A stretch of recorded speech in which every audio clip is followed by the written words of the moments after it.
মানুষের চাইতে রংটা হাজার গুণ ভালো। শেষ হওয়া পর্যন্ত একই রঙেই থাকে, বদলায় না।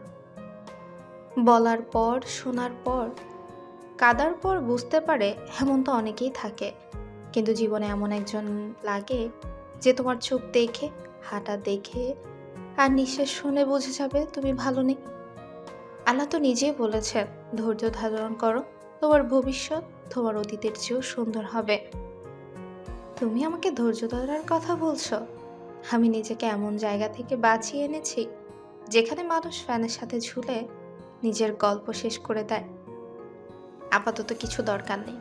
খারাপ মুহূর্তগুলো সহ্য করার জন্য আল্লাহ যেন আমাকে অনেক ধৈর্যশীল করে দেন।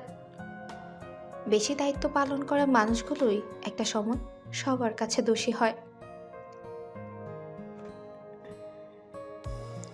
যখন কিছু হারাবে, তখন সারা পৃথিবী তোমার কাছ থেকে তা দূরে নিয়ে যাবে।